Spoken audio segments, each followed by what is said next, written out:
ஒரு தனிப்பட்ட ஆணும் பெண்ணும் 10 மணிக்கு மேல பேசக்கூடாதுன்னு சட்டம் இருக்கா? உங்க வீட்டு பொண்ணு வந்து அங்க போயிருந்தாங்கன்னா நீங்க வந்து ஓகேப்பா அது அவங்களோட தனிப்பட்ட விருப்பம் அப்படின்ட்டு ஒரு ஃபாதரா, ஒரு அண்ணனா, ஒரு சகோதரனா உங்களால ஒத்துக்க முடியுமா? அவ்வளவு நெருக்கமாகத்தான் இருக்கணும்னா ஒரு ரூம் எடுத்து கூட நீங்க பேச வேண்டியதை பேசி முடிச்சு நீங்க கிளம்பி போலாம். ஆளடவமற்ற இல்லாம ஒரு இடத்துல காடு மாதிரி இருக்கிற இடத்துக்கு தான் போகணும்னு ஏதாவது இருக்குங்களா? அவங்க வந்து இருட்டுல இருந்தாங்க, அந்த இடத்துல இருந்தாங்க, 12 மணிக்கு இருந்தாங்க, தனியாக இருந்தாங்கன்னு. அண்ணா யூனிவர்சிட்டியில எங்க இருந்தாங்க? கூட்டு பாலியல் பலாத்காரமாகட்டும், இந்த அடிதடி, வெட்டு, குத்து, கொலை 80% போதையில தான். இது ஒரு இடத்துல நடக்கல, 2 இடத்துல நடக்கல, நைட்ல நடக்கல, பகல்ல நடக்கல, எல்லா இடங்களையும் நடக்குது. அவங்களுக்கு நம்ம வந்து தூக்கு தண்டனை கொடுத்துருவீங்க, இல்ல சுட்டு கொன்றுவீங்க. பாதிக்கப்பட்ட பொண்ணுக்கு என்ன பண்ண போறோம்? நேயர்கள் அனைவருக்கும் வணக்கம். கடந்த 2-3 நாளா நீங்க நியூஸ் பார்க்கும்போது தெரிஞ்சிருக்கும், ஒரு சென்சிட்டிவான டாபிக் தமிழகத்தில் போய் கொண்டிருக்கிறது. கோயம்புத்தூரில் ஒரு கல்லூரி மாணவியின் பாலியல் அந்த விவகாரம் ஒண்ணு.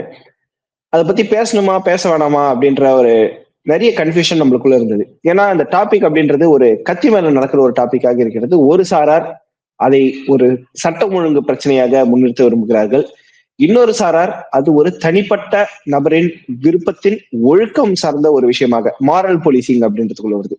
பல கேள்விகள் நம்ம கிட்ட வருது. குறிப்பாக இந்த இடத்துல அந்த பொறுக்கி பசங்க, அந்த சமூக விரோதிகள் அப்படின்னு சொல்லக்கூடிய அவர்கள் போகாமல் ஒருவேளை போலீஸ் போய் அவங்களை கண்டிச்சிருந்தா மாரல் போலீசிங் அப்படின்னு ஒரு டாபிக் உள்ள வந்திருப்போமா?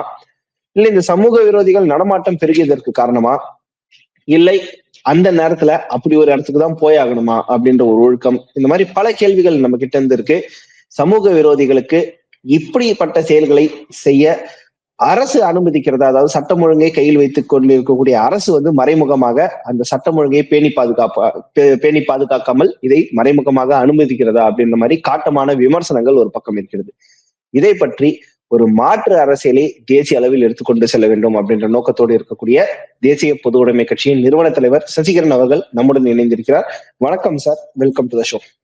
வணக்கம், நன்றி சார். இதுக்கு முன்னாடி நம்மளோட இன்டர்வியூல வந்து நீங்க சொல்லியிருக்கீங்க, நீங்க RSSல கூட நீங்க இருந்திருக்கிறீங்க அப்படின்ட்டு. பொதுவாகவே மக்கள் கிட்ட ஒரு கன்செப்ஷன் இருக்கு, RSS, பஜ்ரங் தள் அந்த போன்ற இயக்கங்கள் வந்து February 14th ஆயிடுச்சுன்னா போதும், நேரா போய் பார்க்ல வந்து யாரெல்லாம் வச்சிருக்காங்களோ அவங்க வந்து லவ்வர்ஸா இருக்கக்கூடாது, ஒண்ணு ஹஸ்பண்ட் ஒய்ஃபா இருக்கணும், இல்லைன்னா அண்ணன் தங்கச்சியா இருக்கணும் அப்படின்ட்டு வட இந்தியா முதற்கொண்டு தமிழகத்திலும் ஒரு சில இடங்கள்ல நம்மளால பார்க்க முடியுது. சோ உங்களோட நிலைப்பாடு, இந்த ஸ்டாண்ட் என்ன சார்? அதாவதுங்க சார், நான் என்னை பொறுத்த வரைக்கும் பர்சனலா ஒரு தனிப்பட்ட வாழ்க்கையில யாரோட வாழ்க்கையிலும் நான் தலையிட்டதும் இல்லை, தலையிட போவதும் இல்லை. தனிப்பட்ட முறையில நீங்க என்னவா இருக்கிறீங்கன்றது என்னோட பிரச்சனையே கிடையாது.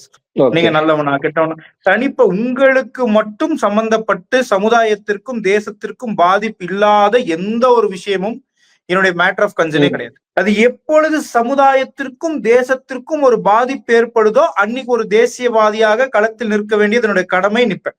அதாவது February 14th வந்து போய் பார்க்ல இருந்து காதலர்களை துரத்தி விடுறது வந்து ஒரு தேசிய கடமைன்னு நீங்க சொல்ல வரீங்க. February 14 வந்து பார்க்ல இருக்கிறவங்கள நான் என்னைக்கும் துரத்தி விட்டதும் கிடையாது, துரத்தி விட போறதும் கிடையாது. ஆனால் நீங்கள் ஒரு விஷயம் புரிஞ்சுக்கணும், என்னன்னு, அன்னைக்கு காதலர் தினம் கொண்டாடுறது பிரச்சனை கிடையாது. ஆனால் அன்னைக்கு காதலர் தினம் கொண்டாட வேண்டும் என்ற ஒரு திணிப்பு ஏற்படுத்துறீங்க தெரியுமா? அந்த திணிப்பு தான் பிரச்சனை. பாரத தேசத்தை பொறுத்த வரைக்கும் mothers day, womens day, friendship day, lovers day, எல்லா டேவும் தான். புரியுதுங்களா? ஸ்பெசிபிக்கா ஒரு டேவை உருவாக்கி காதலே இல்லை என்றால் கூட அன்னைக்கு காதலர்களாக இருந்து விட வேண்டும் என்ற எண்ணத்தை திணிக்கிறீங்க தெரியுமா? அந்த திணிப்பதான் ஒரு பப்ளிக் நியூசன்ஸ் இருக்க கூடாதுன்னு நினைக்கிறீங்க. ஆமா. சரி, ஓகே. இந்த சாப்டர் வந்து ஆக்சுவலா இதுக்கு நேயர்களுக்கு இந்த விஷயம் எக்ஸ்பிளைன் பண்ணணும் அப்படின்னு தான் நினைச்சேன். ஏன்னா நெக்ஸ்ட் நம்ம போறது சென்சிட்டிவான டாபிக் உள்ள. உங்களுடைய விருப்பம், உங்களுடைய கருத்து அப்படின்றது தனிப்பட்டவர்களுடைய வாழ்க்கை எப்படி வேணாலும் இருக்கலான்ட்டு. இப்ப கம்மிங் டு திஸ், இந்த கோயம்புத்தூர் இன்சிடென்ட்டை பொறுத்த வரைக்கும் தவறு நடந்து விட்டது. இந்த இடத்துல சட்டம் ஒழுங்கு சீர்கேடு ஆகிவிட்டது அப்படின்றதுதான் உங்களுடைய பாயிண்டா இருக்க போகுது. பட் அதே இடத்துல சட்டம் வருதுன்னு வச்சுக்கோங்க, அந்த இடத்துல போலீஸ் போயிட்டு அந்த 2 காதலர்களையும் பார்த்து என்னப்பா பண்ற அப்படின்னு போலீஸ் ஸ்டேஷனுக்கு கூட்டின்னு போயிருந்தா அது தனிப்பட்ட உரிமையாக நீங்க பேசிருப்பீங்களா? இல்ல சட்டம் வந்து என்னப்பா இவங்க மாரல் போலீசிங் எல்லாம் பண்ண ஆரம்பிச்சிட்டீங்களேன்னு பேசிருப்பீங்களா? அதாவதுங்க, ஒரு தனிப்பட்ட ஆணும் பெண்ணும் 10 மணிக்கு மேல பேசக்கூடாதுன்னு சட்டம் இருக்கா? இல்ல அப்படி கிடையாது. பட் அங்க போய் போலீஸ் தனியா நீங்களே சொல்ற மாதிரி பப்ளிக் நியூசன்ஸ் அப்படின்னு நினைச்சு ஒரு ஆணும் பெண்ணையும் கூட்டிட்டு பப்ளிக்கே அங்க பப்ளிக்கே இருக்கல, பாதுகாப்பு கருதி போலீஸ் வந்து அப்படி சொல்லி இருக்கலாம், தப்பு கிடையாது. ஆனால் சட்டம் இல்ல 10 மணிக்கு மேல தனியாக ஒரு ஆணும் பெண்ணும் ஒரு இடத்துல உட்கார்ந்து பேசக்கூடாது அப்படின்னு எந்த சட்டமும் இல்லல்ல. இதே நான் ஆணும் யாருமே பெண்ணும் தனியா நியாயப்படுத்த பேசிட்டு விரும்பல. இருக்கும்போது இதே ஆணும் பெண்ணும் தனியா பேசும்போது போலீஸ் போய் சத்தம் போட்டா, எனக்கு அப்படி எல்லாம் ஒண்ணும் சட்டம் இல்லையே, நானும் என்னோட லவரும் பேசி தானே இருப்போம் அப்படின்ட்டு ஒரு பையன் சொன்னான்னா, அது தனி மனித உரிமையா பாப்பீங்களா, இல்ல சட்டத்தை மதிக்காத ஒரு சிட்டிசனா பாப்பீங்களா? இப்ப போலீஸ் போய் அந்த இடத்துல பாதுகாப்பை பத்தி சொல்லுதுன்னா, ஒரு சிட்டிசனா அது அவருடைய கடமை, அதை ஏற்று சரிங்க அப்படின்னு கிளம்பணும். அங்க போய் போலீஸ் கிட்ட ஆர்கியூ பண்ணுங்கன்னு நம்ம சொல்ல மாட்டோம். புரியுதுங்களா உங்களுக்கு? ஓகே. போலீஸ் போய் தனிப்பட்ட முறையில அவங்க 2 பேரும் பிரிக்கணும்ன்ற எண்ணம் எல்லாம் போலீஸுக்கு கிடையாது. இங்க இருந்தீங்கன்னா உங்க பாதுகாப்பு கெட்டுடும். உங்களுக்கு பாதுகாப்பு கொடுக்க வேண்டியது என்னுடைய கடமை. எனக்கு 1000 கடமைகள் இருக்கு. நீங்க செய்யற தப்புக்கு பாதுகாப்பு என்னால கொடுக்க முடியாது. புரியுதா? அதனால இங்க இருக்காதீங்க, கிளம்புங்கன்னு போலீஸ் சொன்னா அதை கேட்க வேண்டியது அந்த குடிமகனுடைய கடமை. பர்ஃபெக்டான பாயிண்ட்க்கு வந்தீங்க சார். அதான் நீங்க செய்யற தப்புக்கு என்னால பாதுகாப்பு கொடுக்க முடியாதுங்க. சோ இந்த பாயிண்ட் வந்து திமுகவினர் வைக்கக்கூடிய குற்றச்சாட்டு. ஏன் அந்த ராத்திரியில வந்து திமுக ஆதரவாளர்கள் ஏன் அந்த ராத்திரில பயணம் பண்ணும் அங்க போனாங்க, தனிமையான இடத்துக்கு போனாங்க, அதுவே தப்பு தானே அப்படின்றாங்க. கரெக்டான நான் ஆர்குமெண்டா வந்து தான் அந்த இருக்கு. அர்த்தத்துல சொல்லுங்க. அதாவது நீங்க தெளிவா புரிஞ்சுக்கோங்க. அந்த பையனும் பொண்ணும் அந்த இடத்துல போக கூடாதுன்னு சட்டம் இருக்கான்னு கேக்குறேன். இது திமுக சரி அதிமுக பத்தியே நான் பேச வரல. நீங்க புரிஞ்சுக்கோங்க. பொள்ளாச்சி சம்பவம் நடந்தப்போ நான் இதுதான் பேசினேன். திமுக அதிமுக அதை பத்தி எனக்கு சம்பந்தமே கிடையாது.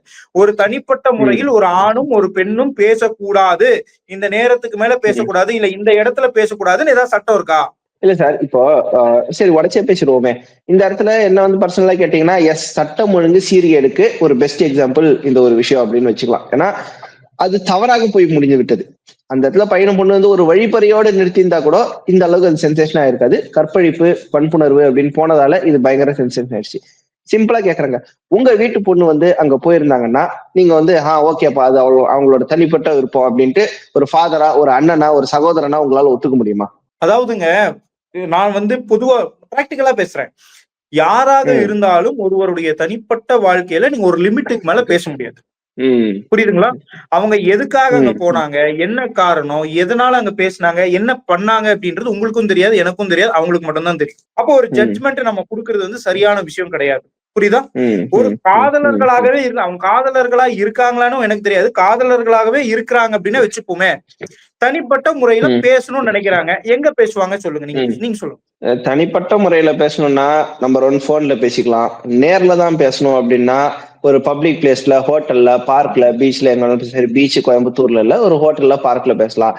இல்லையா அவ்வளவு நெருக்கமாகத்தான் இருக்கணும்னா ஒரு ஒரு ரூம் எடுத்து கூட நீங்க பேச வேண்டியதை பேசி முடிச்சு நீங்க கிளம்பி போலாம். ஆளளவமற்ற இல்லாம ஒரு இடத்துல ஒரு அந்த ஏர்போர்ட்டுக்கு பின்னாடி காடு மாதிரி இருக்கிற இடத்துக்கு தான் போகணும்னு ஏதாவது இருக்குங்களா? அதாவதுங்க, அவங்க காடு மாதிரி இருக்கிற இடத்துக்கு தான் போனாங்க. நீங்க ஒரு பர்செப்ஷனோட பர்செப்ஷனோட இதுக்கு தான் போனாங்க அப்படின்னு நினைச்சீங்க அப்படின்னா நான் எதுவும் சொல்ல முடியாது. ஆனால் ஒரு தனி மனிதன் எங்கு போனாலும் சட்டத்திற்கு புறம்பாக இல்லாமல் ஒரு நிமிஷம் நான் சொல்லிடுறேன்.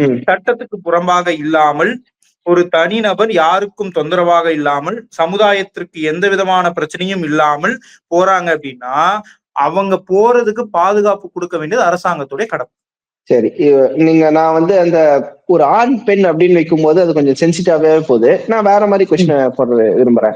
பிசினஸ் டீலிங் பேசணும்னு நினைக்கிறாரு. தனியா பேசுறதுக்கு விருப்பம் இல்லாம அந்த கோயம்புத்தூர் ஏர்போர்ட்டுக்கு பின்னாடி ஆளரவமற்ற இல்லாத இடத்துக்கு போய் பிசினஸ் டீலிங் பேசுறதுக்கு ஒரு 10 லட்சம் கைமாத்தா கொடுக்குறாரு.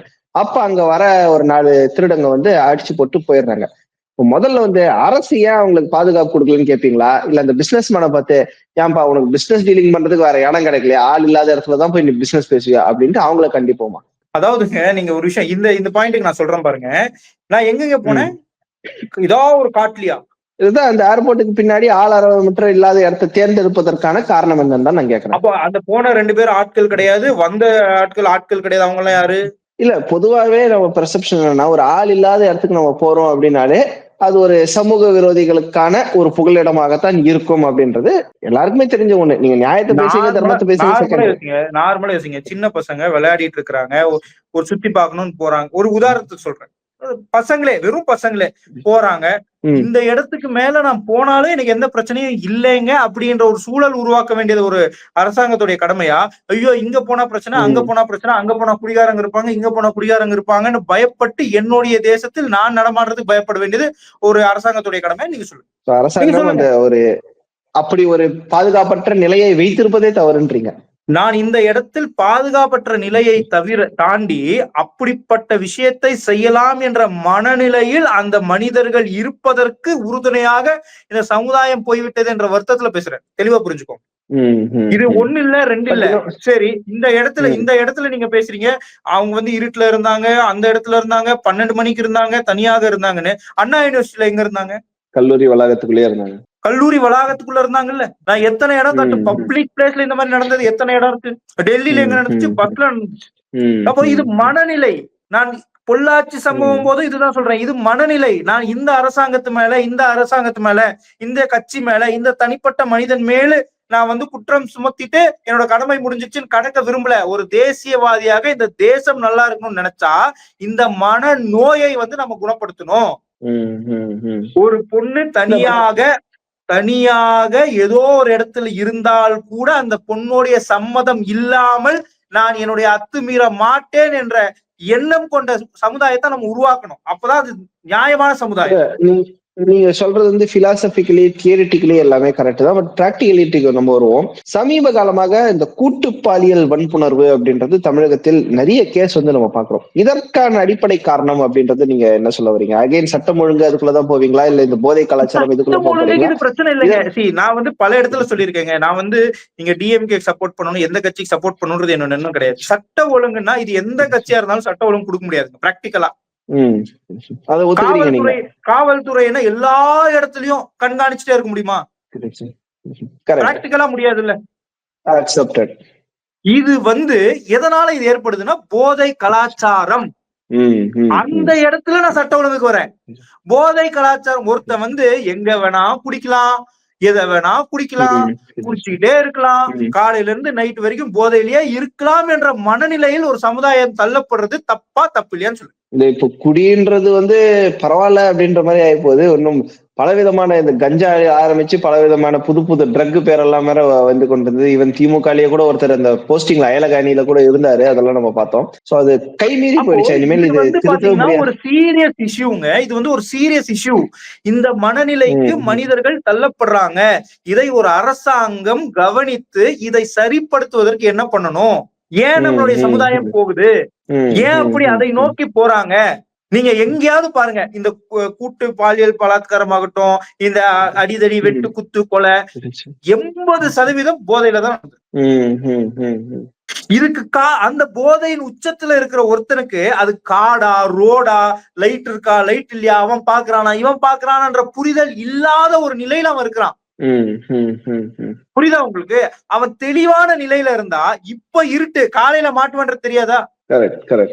இல்ல இந்த காலையில மாட்டிப்போம் அப்படின்ற ஒரு பயத்தை அரசாங்கம், ஒரு பொண்ணு இருப்பாங்கன்றது அவனுக்கு தெரியாதா? கரெக்ட். இல்ல இந்த காலையில மாட்டிப்போம் அப்படின்ற ஒரு பயம் வராத அளவுக்கு அரசாங்கம் மெத்தனமாக பல விஷயங்களில் நடந்து கொள்கிறதா? அதாவது ஒரு தப்பு நடந்தா நாளைக்கு நம்ம செத்தோண்டா அப்படின்ற ஒரு பயத்தை அரசாங்கம் கிரியேட் பண்ணாம விட்டுருச்சு. எத்தனை பேரை என்கவுண்டர் பண்ணியாச்சுங்க. இந்த மாதிரி விஷயம் நடந்த பல இடத்துல என்கவுண்டர் நடந்துபட்டிருக்கா இல்லையா? பொள்ளாச்சி சம்பவத்துல கொடுத்துட்டாங்களா இல்லையா? ஆயுள் தண்டனை வாழும் வரையில் ஆயுள் தண்டனை கொடுத்துட்டாங்க. இதுக்கு மேல ஒரு கவர்மெண்டோ ஒரு கோர்ட்டோ ஒரு தண்டனைன்னா என்னங்க பண்ணணும்? சுடதான் முடியும், இல்லைன்னா ஆயுள் தண்டனை கொடுக்கணும், இல்ல தூக்குல, வேற என்ன பண்ண முடியும்? இதை தாண்டி இத பத்தி யோசிக்க கூடிய மனநிலையில் கூட இல்லாத ஒரு மனிதனாக அவங்க மாறுறாங்க அப்படின்னா அது தப்பு. அந்த இடத்திற்கு அரசாங்கம் அனுமதிக்க கூடாது. அதற்கான காரணத்தை கண்டறிந்து மனிதர்களை வாழக்கூடிய ஒரு இடமாக மாத்தணும். இது வந்து அரசாங்கத்துடைய பொறுப்பு மட்டும் இல்ல, நம்ம எல்லாருடைய பொறுப்புன்னு சொல்றோம். நீங்க வந்து அந்த பெண்ணுடைய ஒரு நிமிஷம், அந்த பெண்ணுடையது சரியா தவறா, அவங்க ஏன் அங்க போனாங்க அப்படின்ற ஒரு பாயிண்ட்ல பேசினாலோ, இல்ல கவர்மெண்ட் வந்து சட்ட ஒழுங்கு கொடுக்கணும்னாலோ நம்ம யாரோ ஒருத்தர் மேல பழி சுமத்துட்டு போயிருவோம். இன்னைக்கு இந்த இஷ்யூ முடிஞ்சிடும். ஒரு தேசம் நல்லா இருக்கணும்னா இதை கடந்து, இது ஒரு இடத்துல நடக்கல, 2 இடத்துல நடக்கல, நைட்ல நடக்கல, பகல்ல நடக்கல, எல்லா இடங்களிலும் நடக்குது. நடக்கக்கூடியதற்கு 80% காரணம் போதைதான். அப்ப அதிலிருந்து மனிதர்களை நம் மக்களை மீட்டு வெளியில கொண்டு வர்றதுக்கு என்ன பண்ணணும்? அதை பற்றி சிந்திப்பதுதான் ஒரு கட்சியோடைய வேலை. அதை பற்றி சிந்திப்பதுதான் தேசிய பொதுவுடைமை கட்சி இருக்கே தவிர பழி சுமத்துட்டு இவங்க தப்புங்க அவங்க சரிங்க, இது மாறலுங்க அது மாறல் இல்லைங்கன்னு சொல்லிட்டு கடந்து போற ஆள் நான் கிடையாது. இல்ல உண்மையிலேயே ஒரு வித்தியாசமான பாயிண்ட் ஆச்சு. ஏன்னா கலெக்டிவ் ரெஸ்பான்சிபிலிட்டி எடுக்கணும் அப்படின்னு சொல்றீங்க. எப்படி போன வீடியோல வந்து கரூர் சம்பவத்துக்கு வந்து அனைவரும் கலெக்டிவ் ரெஸ்பான்சிபிலிட்டியா இருக்கணும் அப்படின்னு அஜித் சொன்னதை நீங்க மேற்கோள் காட்டின மாதிரி இந்த ஒரு விஷயத்தையும் வந்து ஒரு சோசியல் பிரச்சனையா தான் நீங்க அணுகுறீங்க. ஆமா, நான் அரசியல் பண்ண விரும்பல. இது வந்து ஒரு விஷயம் ஏன் சொல்றேன்னா, திமுக யாருக்காவது சொல்லி இந்த மாதிரி பண்ணுங்கன்னு சொன்னாங்களா? ஆப்வியஸா அப்படியெல்லாம் கிடையாது. அதிமுக சொல்லிச்சா? கிடையாது. இது ஒரு தனி ஏதாவது ஒரு மனிதனுடைய கட்சி செயல். சொல்லுமா? சொல்லல. எந்த கட்சியும் அப்படி சொல்லி தராது. அப்போ இது வந்து எந்த ஒரு கட்சி மேல பழி போடுறதோ, இல்ல அந்த பையனுக்கும் பொண்ணுக்கும் இப்படி நடந்துரும் தெரியுமா? யோசிச்சு பாருங்க கொஞ்சம். நம்ம எதிர்பார்க்காம ஏதோ நடக்கிறதா. பேசணும்னு நினைக்கிறோம். வெளியில எங்கேயாவது பேசினா யாராவது பாத்துருவாங்க, வீட்டுல சொல்லிருவாங்க. நம்ம அப்படி ஓரமா போய் பேசலாம் அப்படின்னு கூட நினைச்சிருக்கலாம்ல. இந்த அளவுக்கு நடக்கும் அவங்களுக்கு தெரியாதுல்ல. அப்போ என்னுடைய காலேஜ் கிட்ட ஒரு வெளிச்சம் இல்லாத ஒரு இடத்துல ஒரு 10 நிமிஷம் பேசிட்டு நாம போயிடணும்னு நினைக்கிறதுக்கு கூட பாதுகாப்பு இல்லாத ஒரு சூழல் இங்க இருக்குன்னா அது தப்பு இல்லையா? ரொம்ப ரொம்ப தப்பான விஷயம். குறிப்பாக அந்த போதை அப்படின்னு நீங்க சொன்னது சிந்திக்க முடியாத அளவுக்கு மக்களை மழுங்கடிக்க செய்கிறதுன்றதையும் இங்க ஒரு முக்கியமான பாயிண்ட். ஆமா, நிச்சயமா. ஏன்னா இந்த ஒரு விஷயம் தான் பர்மனன்ட் சொல்யூஷன். இது அரசியல் 1000 பேசலாம். நான் அரசியல் பேசுவதற்காக கட்சி தொடங்கலைங்க. அப்படின்னா ஏதோ ஒரு கட்சியில சேர்ந்து இன்னொரு போஸ்டிங் வாங்கிக்கலாம். அது கிடையாது என்னுடைய வேலை. உண்மையில் தேசத்தில் ஒரு மாற்றம் வர வேண்டும். அன்னை பாரதம் ஆகச் சிறந்த பாரதம். நான் பல இடத்துல சொல்லியிருக்கேன். பெண்களை தாயாக, ஏன் தெய்வமாக உலகத்தில் போற்றக்கூடிய ஒரு கலாச்சாரம் நம்ம கலாச்சாரம் மட்டும்தான். வேற எந்த நாட்டிலும் கிடையாது. புரியுதுங்களா? அந்த ஒரு குற்ற சம்பவத்தில் ஈடுபடக்கூடிய மனிதர்களே தங்களுடைய தாயை எப்படி பார்ப்பாங்க? தாயா தானே பாக்குறாங்க. நீங்க அனைவரும் புனிதர்களாக இருங்கன்னு சொல்லல. ஒரு புத்தியாவது இருக்கணும்ல. அப்படிப்பட்ட அரக்க குணத்தை கொடுக்கிறது அந்த போதை. அத முடிஞ்ச அளவுக்கு தடை பண்ணணும். நான் சொல்றது டாஸ்மார்க்கையே தடை பண்ணணும் முடிஞ்ச அளவுக்கு. முடியலன்னா கூட இப்படிப்பட்ட சிந்தட்டிக் ட்ரக்ஸ் அது இது இந்த விஷயங்களை கட்டுப்பாட்டுக்குள்ள கொண்டு வரணும். இதெல்லாம் தாண்டி இந்த நிலையை தேடி மக்கள் போகக்கூடிய ஒரு சூழல் அல்லாத ஒரு சமுதாயத்தை உருவாக்கும். இதை நீங்க உருவாக்காமல் இந்த மாதிரி விஷயத்த தடுக்க முடியாது. எந்த கவர்மெண்ட் வந்தாலும் நடக்கும். அவங்களுக்கு நம்ம தூக்கு தண்டனை கொடுத்துருவீங்க, இல்ல சுட்டு கொன்றுவீங்க. பாதிக்கப்பட்ட பொண்ணுக்கு என்ன பண்ண போறோம்? அந்த பொண்ணு ஒன்னும் குற்றம் செஞ்சிடல, தேச துரோகம் செஞ்சிடல, தீவிரவாதி ஆயிரல. அந்த பொண்ணுடைய வாழ்க்கை போச்சா? வாழ்நாள் முழுவதும் இந்த பிரச்சனை ஞாபகம் இருக்குமா? ஒரு சமுதாயமா நம்ம என்ன பதில் சொல்ல போறோம்? சோ மொத்தத்துல இந்த பிரச்சனையை பொறுத்த வரைக்கும் நம்முடைய பார்வை அப்படின்றதே வித்தியாசமான ஒரு பார்வையாக இருக்குது. மிக்க நன்றி சார். ஆக்சுவலா இந்த வீடியோ நான் ஆரம்பிக்கும் போது நான் நினைச்சது என்னன்னா, சட்டம் ஒழுங்கு திமுக இது நீங்க சரியா பண்ணல அப்படின்னு ஒரு ஆஸ் யூஷுவல் ஒரு அரசியல் டெம்ப்ளேட்டாக இருக்கும் அப்படின்னு நான் எதிர்பார்த்தேன். பட் திமுகவினர் கூட இவ்வளவு டிஃபெண்ட் பண்ணாங்களான்றது தெரியாது. நீங்க அரசாங்கம் இதை நிச்சயமாக ஒவ்வொருத்தர் பின்னாடியும் போலீஸ் போட முடியாது அப்படின்ற ஒரு பாயிண்ட் ஆணித்தரமா சொல்லியிருந்தீங்க. பட் இதற்கான ஒரு root cause of the problem என்ன அப்படின்றத நம்ம அனலைஸ் பண்ணாம வேற எங்கேயோ ஃபோக்கஸ் பண்ணி நம்ம கத்திட்டு இருக்கோம் அப்படின்றது உங்களுடைய ஒரு முக்கியமான பாயிண்டா இருந்தது. நேர்களே, சசிகரன் அவர்கள் சொன்ன ஒரு முக்கியமான பாயிண்ட் என்னன்னா, எல்லாரும் சட்டங்கள் கடுமையாகணும், தண்டனைகள் ஸ்ட்ரிக்டா இருக்கணும் அப்படின்ற மாதிரி நிறைய சொல்லுவாங்க. சுட்டும் பார்த்தாச்சு, தூக்குல போட்டும் பார்த்தாச்சு, ஆயுள் தண்டனை கொடுத்தும் பார்த்தாச்சு. இதை விட நீங்க என்ன ஒருத்தனை கொலை பண்ற அளவுக்கே கூட நம்ம சமுதாயம் இறங்கி இருக்குது. அதையும் தாண்டி இந்த குற்றங்கள் நடக்குதுன்னா அது ஒரு சொல்யூஷன் கிடையாது.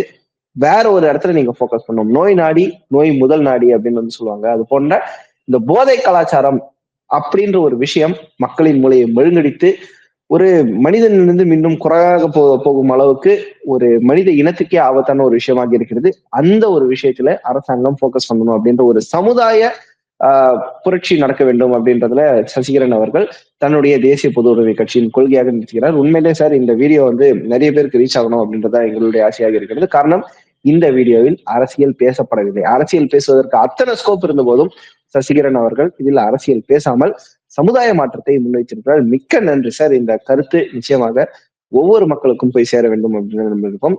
இன்னொரு வீடியோவில் சந்திப்போம். நன்றி சார். நன்றி.